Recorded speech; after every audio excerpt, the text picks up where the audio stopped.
ونصلي ونسلم على سيدنا ومولانا محمد رسوله النبي الأمين المكين الحنين الكريم الرؤوف الرحيم. أما بعد، فأعوذ بالله من الشيطان الرجيم. بسم الله الرحمن الرحيم. قال الله تبارك وتعالى في الكلام المجيد والفرقان الحميد: يا أيها الذين آمنوا آمنوا. صدق الله مولانا العظيم. قال الله تبارك وتعالى في شان حبيبه مخبرا وآمرا: إن الله وملائكته يصلون على النبي يا أيها الذين آمنوا صلوا عليه وسلموا تسليما. مولاي صل وسلم دائما أبدا على حبيبك خير الخلق كلهم يا رب بالمصطفى بلغ مقاصدنا واغفر لنا ما مضى يا واسع الكرم. اللہ رب العزت خالق کائنات کی حمد و ثنا پیارے آقا کریم علیہ الصلوۃ والسلام کی بارگاہ میں عاجزانہ ہدیہ درود و سلام کے بعد تمام احباب سامعین کو السلام علیکم ورحمۃ اللہ وبرکاتہ. الحمدللہ تعالی اللہ رب العزت کے فضل و احسان سے ہفتہ وار اس بابرکت محفل حمد و نعت و درس و بیان میں ہم سب شریک ہیں، اور آج کی یہ محفل پاک آقا کریم علیہ الصلوۃ والسلام کی مراد اور دعا سیدنا فاروق اعظم رضی اللہ تعالی عنہ آپ کی یوم شہادت کی مناسبت سے آپ کے ذکر پاک اور آپ کے اثار ثواب کی نشست ہے. اور آج اس نشست میں اسی مضمون کو جاری رکھنا چاہ رہا ہوں تاکہ انشاءاللہ وہ مکمل ہو جائے جو ہماری گفتگو پچھلے درس قرآن میں جو ہم نے ٹاپک شروع کیا تھا. اسی مضمون کو ایک نئے انداز سے میں نے جمعہ میں بھی بیان کیا، اور وہ آج قرآن مجید کی اس آیت کریمہ سورہ النساء کی آیت مبارکہ نمبر 136 136 اس کے ابتدائی کلمات ہیں. یہ آپ اس کو آقا کریم علیہ الصلوۃ والسلام کی عظمت اور شان اور آپ کے مقام کی معرفت کے حوالے سے اگر اس مضمون کو میں یہ نام دینا چاہوں کہ آقا کریم علیہ الصلوۃ والسلام ہی آپ کی ذات پاک ہی حقیقت ایمان ہے. اب پچھلی گفتگو چونکہ آپ نے جمعرات جمعہ کی بھی سنی ہے، اسی تسلسل سے اس آیت کریمہ کا مضمون سمجھیے، اور میں آج چند احادیث آپ کے سامنے عرض کرنا چاہ رہا ہوں. اللہ رب العزت نے ارشاد فرمایا: یا ایھا الذین آمنوا آمینوا. اگر کوئی تھوڑی سی بھی عقل و شعور رکھتا ہے تو وہ یہاں ایک لمحے کے لیے رک کر ضرور سوچے گا، بات ہی ایسی ہے. اللہ رب العزت نے ارشاد فرمایا: اے ایمان والو ایمان لاؤ. یعنی خود فرمایا بھی ہے ایمان والے ہو، اور پھر ساتھ ہی فرمایا کہ ایمان بھی لاؤ. ابھی اس طرح کی بات اگر ہم کسی سے دنیا میں کہیں تو عجیب سی لگتی ہے. جیسے مثال کے طور پر اگر کوئی حافظ قرآن ہے، اس کو ہم یہ کہیں: اے حافظ صاحب آپ حافظ بن جائیں، اے قاری صاحب آپ قاری بن جائیں، اے علامہ صاحب آپ علامہ بن جائیں، ڈاکٹر صاحب آپ ڈاکٹر بن جائیں، انجینئر صاحب آپ انجینئر بن جائیں، اے وکیل صاحب آپ وکیل بن جائیں. تو عجیب لگتی ہے بات کہ ہم پہلے اس کو بتا بھی رہے ہیں کہ وہی ہے، اور پھر وہی بننے کا کہہ بھی رہے ہیں. مگر چونکہ کلام اللہ کا ہے اس لیے اس کو سمجھنا ضروری ہے. اس کا آگے مضمون سارا اس کی وضاحت کر دے گا، میں صرف جملہ عرض کر دیتا ہوں. مطلب یہ ہے کہ کہا یہ جا رہا ہے: اے ایمان کی بات کرنے والو، حقیقت ایمان کو سمجھ لو، ایمان کی حقیقت کو پالو، ایمان کی اصل کو جان جاؤ، کہیں معروم نہ رہ جاؤ. اب وہ ایمان میں نے آپ کو کہا وہ آقا کریم علیہ الصلوۃ والسلام کی ذات کے علاوہ کچھ بھی نہیں ہے. ایمان کا مرکز و محور وہ آقا علیہ الصلوۃ والسلام کی ذات مبارکہ ہے. اب اس میں ہم جو بات پہلے کر چکے ہیں اس سے آگے چلنا چاہ رہا ہوں، اور میں عرض یہ کرنا چاہ رہا ہوں کہ دیکھیں آج چونکہ 1400 سال گزر گئے آقا علیہ السلام کی بعثت کو، تو بہت ساری باتیں سننے کو ملتی ہیں، بہت سارے درس دینے والے ہیں، بہت سارے واعظ کرنے والے ہیں، علماء ہیں، مکتبہ فکر ہیں، امت میں بہت زیادہ چونکہ تفرقہ ہے تو ہر کسی کی اپنی بات ہے. تو اس بات میں تو کوئی بھی شک نہیں کر سکتا کہ صحابہ کرام سے بڑھ کر کوئی ایمان سمجھنے والا نہیں. جو اس بات میں شک کرے اس کا جھوٹ اتنا ہی کافی ہے، وہ کسی کو سچ کیا بتائے گا. تو صحابہ کرام سے بڑھ کر کوئی ایمان کو سمجھنے والا کوئی نہیں ہے. تو صحابہ کرام کا ایمان کیا تھا، اس کی چند کیفیات ہیں جس سے ہم اس مضمون کو سمجھ سکتے ہیں. یہ جو حدیث پاک میں آپ کے سامنے عرض کر رہا ہوں کہ بخاری مسلم کی متفق علیہ حدیث ہے اور بخاری شریف میں کتاب الاذان میں آئی، اور یہ حدیث پاک بہت سارے مقامات پر بخاری شریف میں ہے. پھر یہ حدیث پاک مسلم شریف میں بھی ہے، نسائی شریف میں بھی ہے، ابن ماجہ میں بھی ہے، امام احمد بن حنبل نے بھی اس کو بیان کیا، امام ابن خزیمہ نے بھی اس کو بیان کیا. اور اس حدیث پاک کے راوی حضرت انس بن مالک رضی اللہ تعالیٰ عنہ.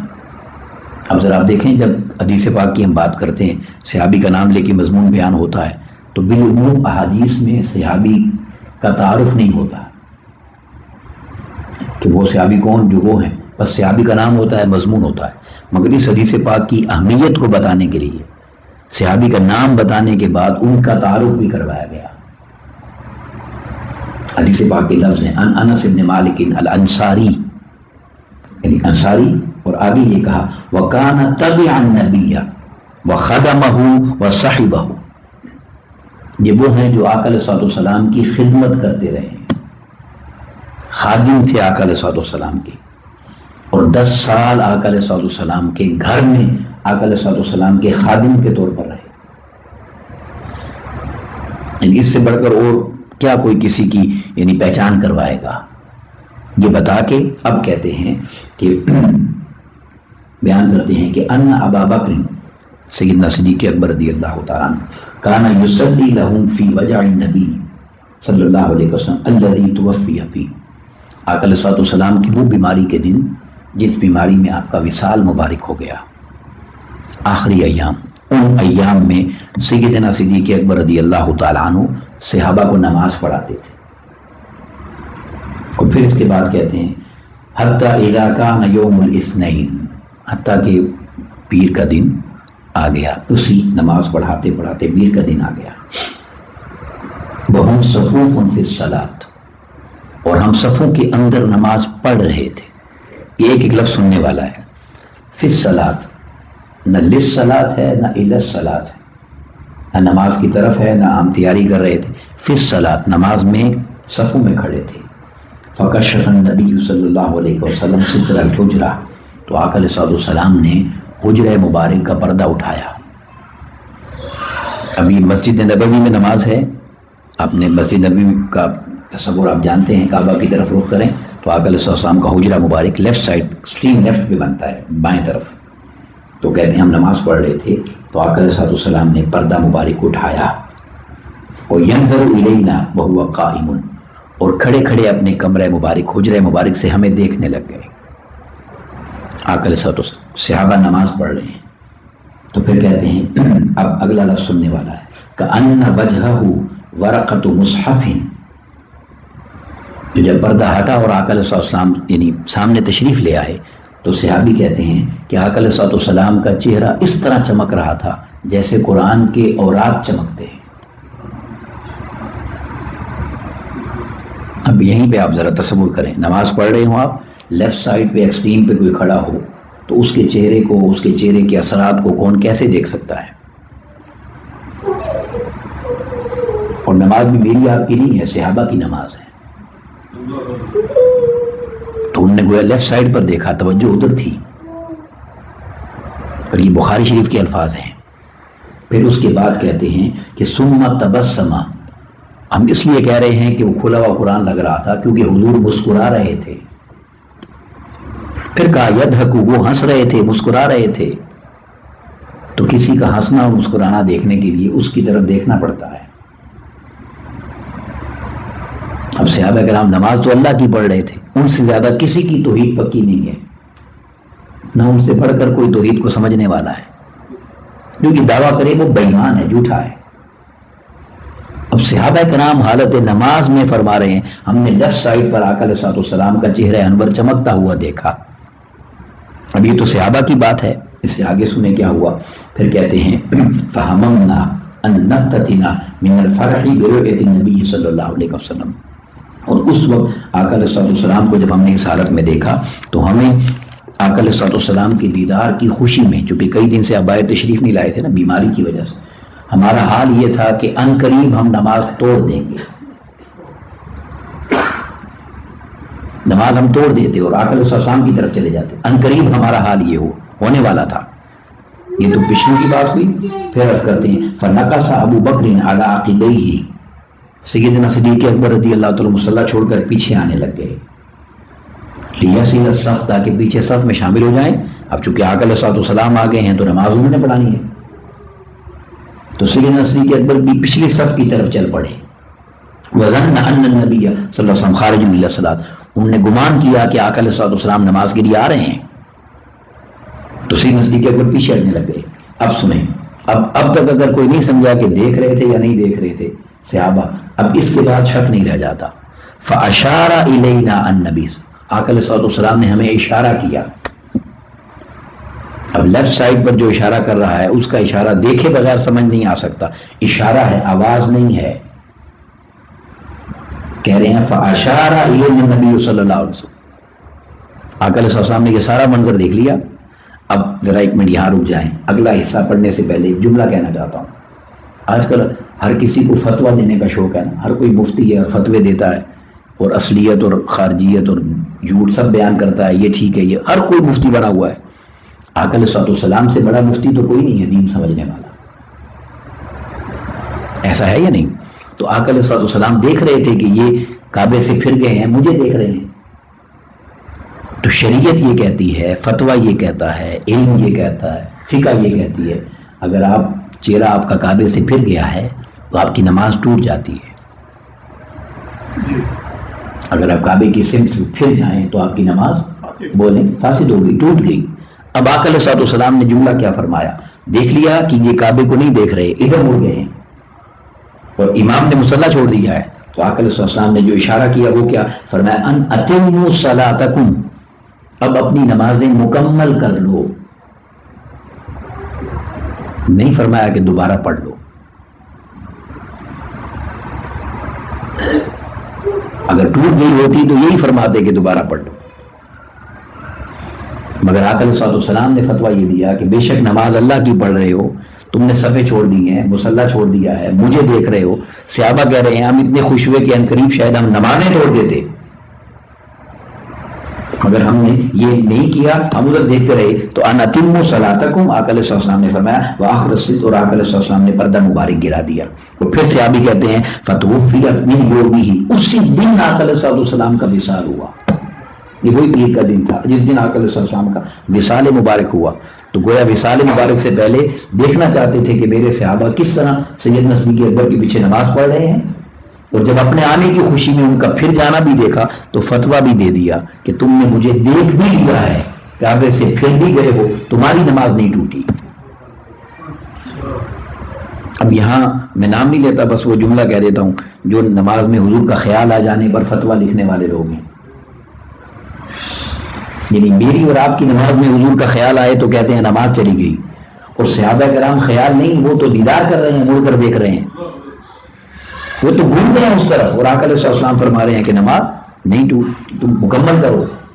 تو جملہ یہ کتابوں میں جس نے بھی لکھا ہے نا کہ معاذ اللہ ان کا خیال آنے سے نماز ٹوٹ جاتی ہے، اس جملے کو درست کر لینا چاہیے. ان کا خیال آنے سے نماز نہیں ٹوٹتی، اگر ان کا خیال نہ آئے تو نماز ٹوٹ جاتی. کیونکہ جب آپ حضور کو سلام کرتے ہیں السلام علیکم ایھا النبی، تو بغیر خیال اور دھیان کے کریں گے، تو بغیر خیال اور دھیان کے مجھے کوئی سلام کرے میں قبول نہیں کرتا.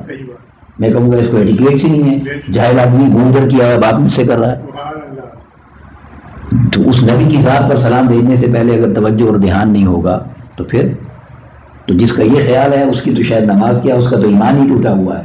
تو نماز تو اس وقت تک ہوتی ہی نہیں.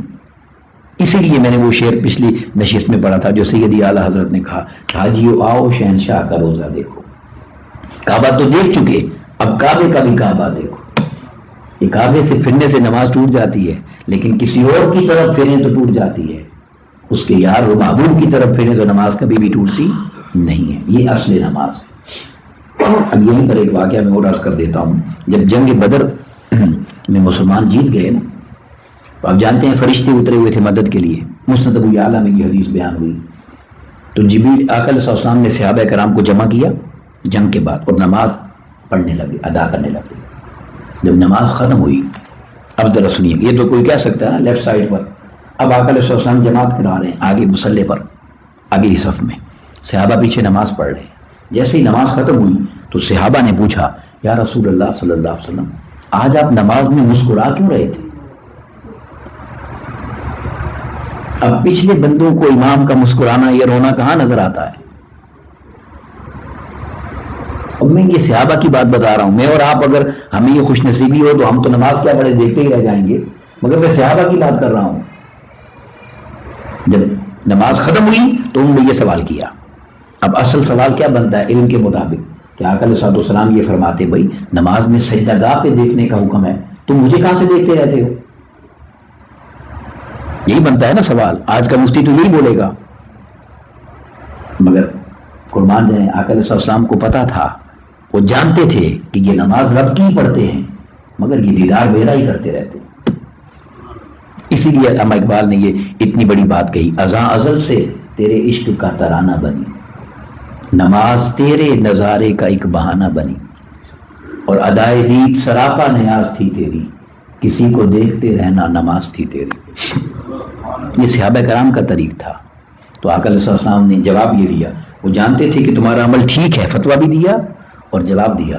ہوا یہ ہے کہ جب ہم نماز پڑھنے لگے تو جبرائیل جو فرشتوں کے ساتھ آئے ہوئے تھے وہ سارے فرشتوں کو لے کے واپس چلے گئے کہ جنگ ختم ہو گئی، مسلمان جیت گئے ہیں، اب نماز پڑھ رہے ہیں۔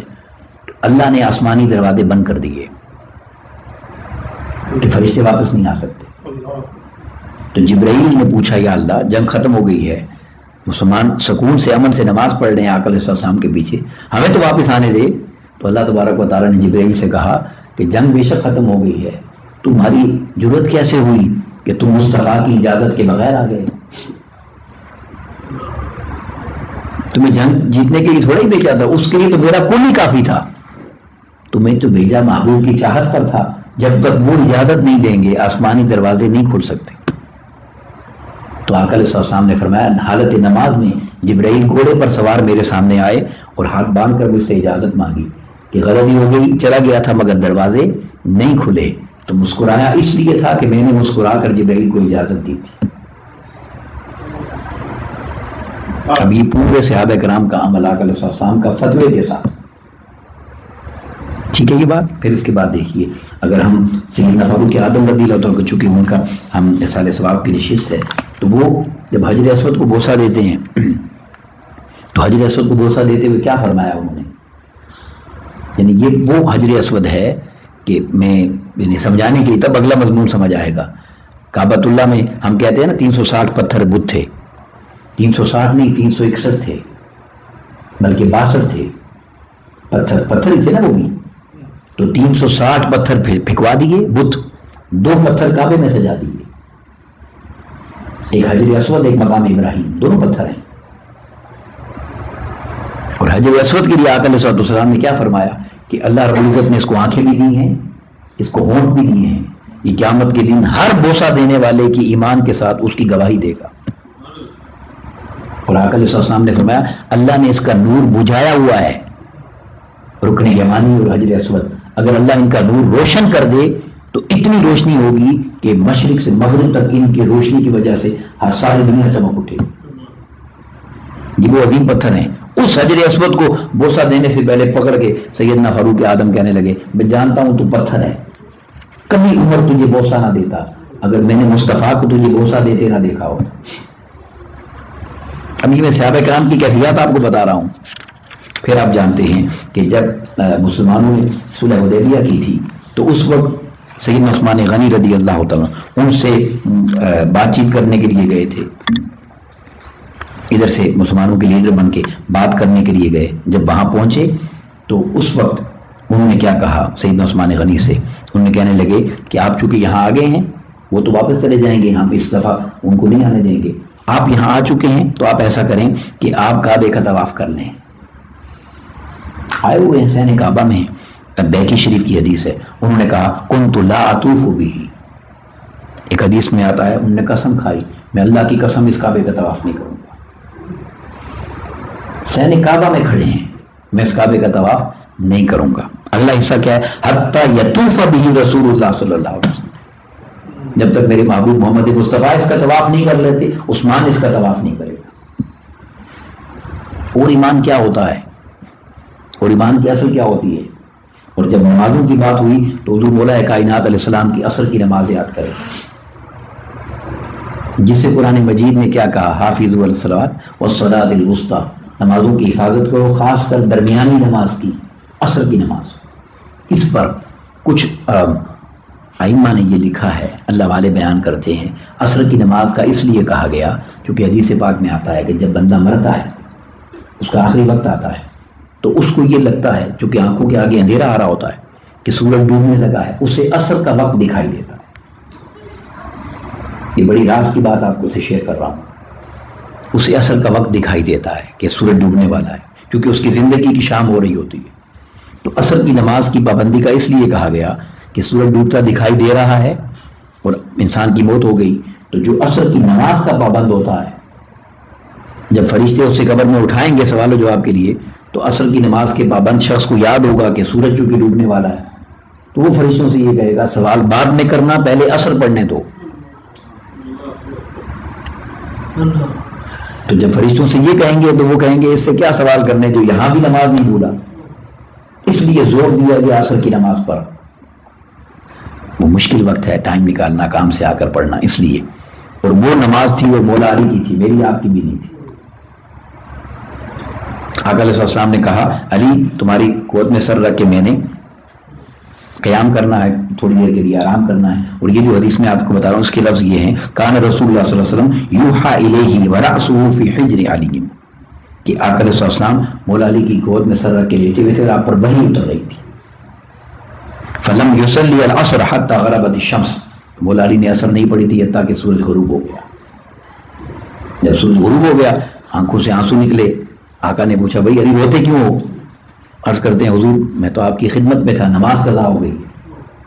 اب آقا علیہ السلام اٹھے اور آقا علیہ السلام نے جو جملہ فرمایا وہ سنیے گا. اب نماز اگر قضا ہوئی ہے تو کیا کہنا چاہیے؟ یا اللہ اس کی نماز معاف کر دے، یا اللہ اس کی نماز قبول کر لے، یا اللہ تو اس کے لیے کوئی خاص حکم دے دے، یہی کہنا چاہیے. اسی طرح کی بات بنتی ہے نا. اگر آقا علیہ السلام نے کیا کہا سنیے، اللہم اے میرے اللہ، یہ جملہ غور سے سنیے، ان علیا کان فی طاعتک و طاعت رسولک، اے میرے اللہ علی تیری اور میری اطاعت میں تھا. اب ذرا پوچھیں مفتی صاحب سے نماز پڑھنا اطاعت ہے یا قضا کرنا اطاعت ہے؟ اطاعت کیا ہے کہ نماز پڑھی جائے یا قضا کی جائے؟ بولیے پڑھی جائے، یہ اطاعت ہے نا. قضا کرنا تو اطاعت نہیں ہے. اور آقا علیہ السلام فرما رہے ہیں اللہم ان علیٰ کان فی طاعتک و طاعت رسولک. جب آقا نے یہ فرمایا تو چونکہ حق جملہ تھا تو رب کائنات نے کیا کیا؟ فردد علیہ الشمس، سورج کو واپس پلٹا دیا. قالت اسماء، حضرت اسماء رضی اللہ تعالیٰ روایت کرتی ہیں فرأیتها غربت ورأیتها طلعت بعدما غربت، ہم نے اس کو غروب ہوتا بھی دیکھا، غروب کے بعد طلوع ہوتے بھی دیکھا کہ جو غروب کے بعد طلوع ہوا. اور مولا علی نے نماز عصر ادا کی. اب میں اس سارے مضمون سے جو بات اخذ کرنا چاہتا ہوں، حدیث تو بہت ہیں، وہ صرف یہ ہے کہ صحابہ کرام سے بڑھ کر کوئی ایمان والا نہیں ہے. اور ان کے ایمان کی کیفیت یہ تھی کہ ان کا سب کچھ آقا علیہ السلام کی ذات مبارکہ تھی. میرا دین بھی تو تے، ایمان بھی تو، میری جان بھی تو تے، جان بھی تو، سب کچھ آقا علیہ السلام کی ذات مبارکہ پر اگر ختم ہو تو یہ اصل ایمان ہے. اور جو اس سے معاذ اللہ کوئی شخصیت پرستی کی بات کرے یا کوئی ایسی بات کرے تو اس نے دین کی اصل کوئی نہیں سمجھا، اس نے دین کی اصل کوئی نہیں سمجھا. ابن عبد الشیخ الاسلام ڈاکٹر محمد طاہر القادری اکثر جب اس طرح کو کوئی مضمون بیان کرتے ہیں تو ایک شعر پڑھتے ہیں، بس وہ شعر میں اس گفتگو کو مکمل کرتا ہوں. بڑی باریک بات ہے اس شعر میں. شاعر نے کہا کہ بے عشق نبی جو بھی پڑھاتے ہیں بخاری، یعنی حضور کے عشق کے بغیر جو بخاری پڑھاتے ہیں نا، ان کی مثال دی ہے. بے عشق نبی جو بھی پڑھاتے ہیں بخاری، آتا ہے بخار ان کو، بخاری نہیں آتی.